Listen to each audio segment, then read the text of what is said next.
So we have people joining us from all around the world. I can see some of our viewers in India, in America, in Bangladesh. Welcome to you all.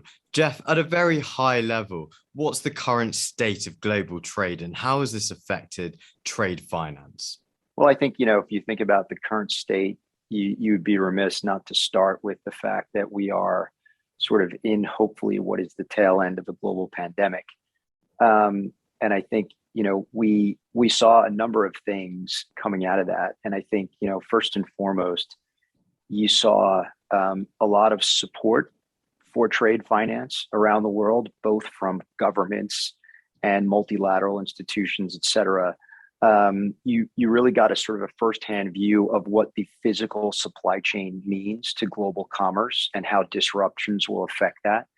And last but not least, that the need for trade finance, I think, was exacerbated and accentuated. And I think to a large extent, trade finance products, both the more traditional trade finance products and things like reverse factoring, supply chain finance, et cetera, export agency finance, have acquitted themselves really well. And I think, as you think about ways that we've been able to sort of sustain global commerce through the pandemic, I think a lot of what we do in trade finance has facilitated that, which I think is a good story. And I think, along with that, we've had while we've been in this pandemic, we've had the usual sort of roller coaster of ups and downs of the economic cycle.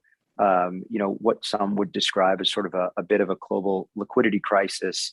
I think you saw a lot of activity on the corporate side in their revolvers, what to do with their deposits. There was a lot going on in the banking space.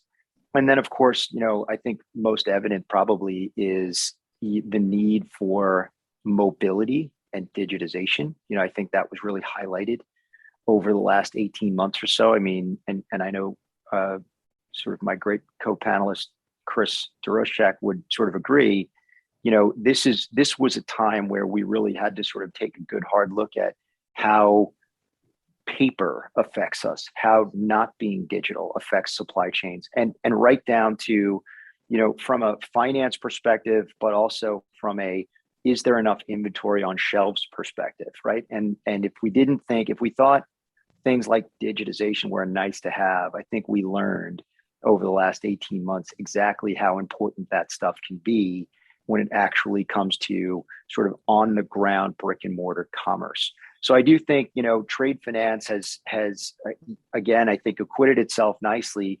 I think the need for it has become only more urgent. And I think the need for it to be more efficient has become more urgent, which I think creates an opportunity for us in the market, Depesh. Yeah, absolutely, Jeff. I think really, keeping food on shelves, keeping trade flowing everywhere all the time for everyone has been the absolute critical priority. And I guess taking that point, mentioning Chris, what's your view as a technology vendor? How has both the pandemic and also the global supply chain disruption that we continue to see impacted yourself and your role at IBM?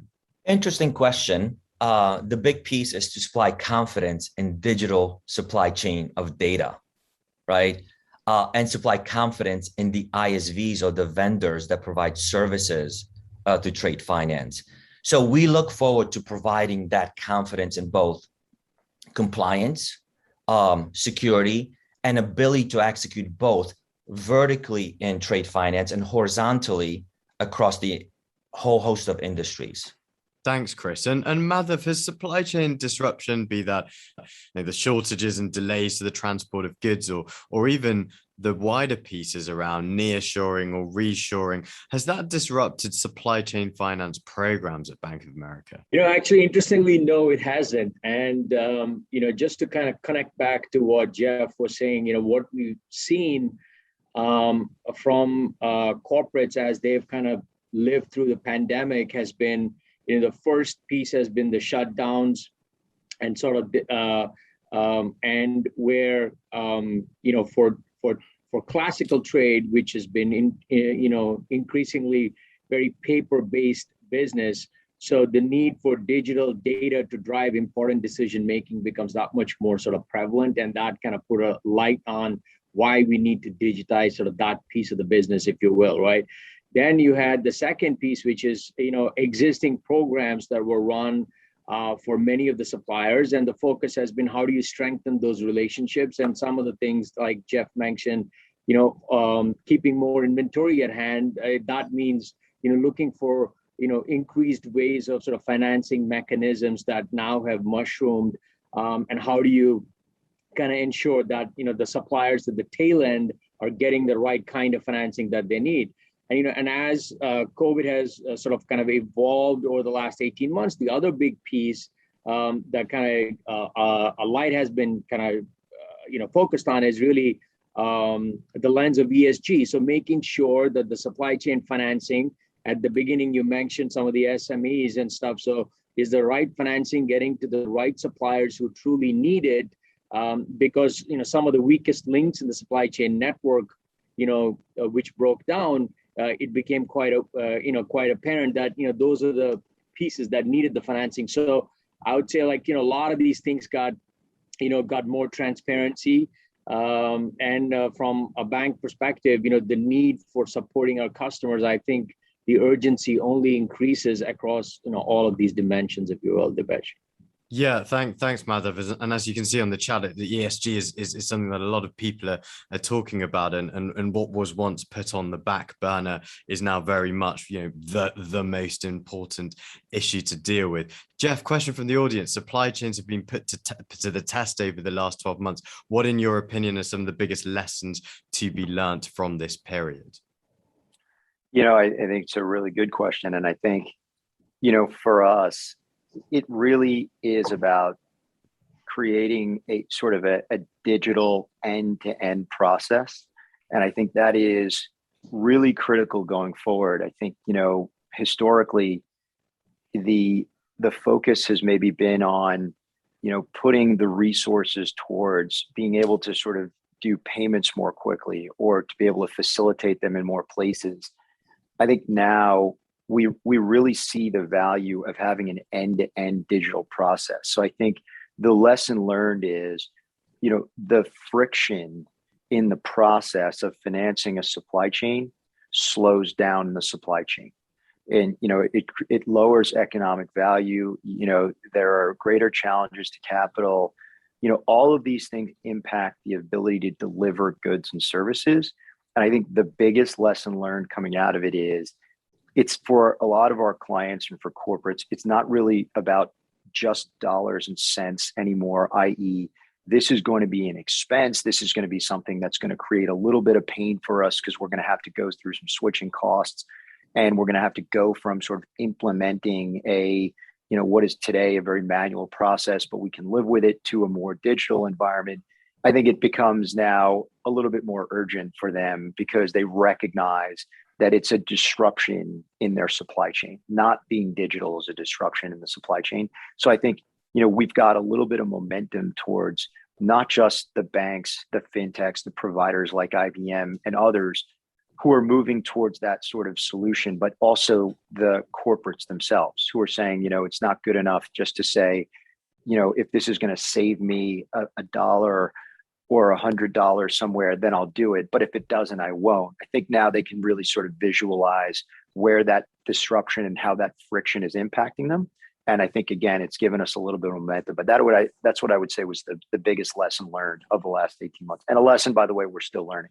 I think it's important to say here that trade finance really has been at the forefront, right, of the modernization and digitization efforts, right? And the three words come to mind, right, as you spoke. One is elasticity of the platforms that need to be in place to deliver that disruption. Two, to providing the capacity to all the parties involved on the platform. And three, economics, right, which is the biggest part of our business here collectively. So not only for the banks, for the suppliers, for everyone involved, IBM, and also the vendors. Chris, I like the point you made about the connectivity around all parties in the transaction, and I think that manifests itself in a couple of different ways. We think about the connectivity in terms of being able to sort of make payments. That's the first thing I think that banks would think about. But it's not just about that. It's about also the security of the transaction. I think that's also important. So if you've got a multi-party transaction, which by definition trade finance tends to be, you want to make sure that the connectivity that we have, whether it's electronic or otherwise, is a secure connectivity. And I think that's also part of what the global environment is reacting to after the 12 to 18 months of the pandemic. But it's a really good point you made around the connectivity. Yeah. So the other thing I wanted to add, sorry, Chris, go ahead. No, please, Madhav. Apologies. We have a lot to say, all of us, on the topic. I was just going to say, like, look, for trade, as you guys were saying, it's been an ecosystem and many players across many jurisdictions, and some of the issue for kind of digitizing the entire value supply chain has been because of the many parties in many jurisdictions. And sort of one bright light coming out of COVID has been this need to drive. And so some of the regulatory agencies and local agencies are also pushing for this digital sort of transformation and digital data, and that'll hopefully spur a lot of the stuff that that Jeff is mentioning and sort of Chris has mentioned, right? Because in the past there has been an impediment, at least in some of the value components of this chain, and it kind of broke down, and you would have 60% digital and then 40% paper. But hopefully now coming out of it, we're able to advance that need a much more, given what we've seen over the last 18 months, if you will. Thank you very much. So I think we've discussed about that there are about 6 key words there, and I'm going to change the entire schedule of this live tradecast to focus on those 6 words: elasticity, capacity, economics, connectivity, security, and ecosystem. So that's our introduction. Let's go on to our first section. What should the world expect from a bank? Perhaps a bank dedicated to meeting the challenge of change. A bank that honors the business environment and the natural environment with equal passion. Providing people and businesses the tools and insights they need to succeed. And offering people and communities the resources to flourish. A bank that recognizes that economies fluctuate, but values don't. And never forgetting, our only ambition is to help you fulfill yours. What would you like the power to do?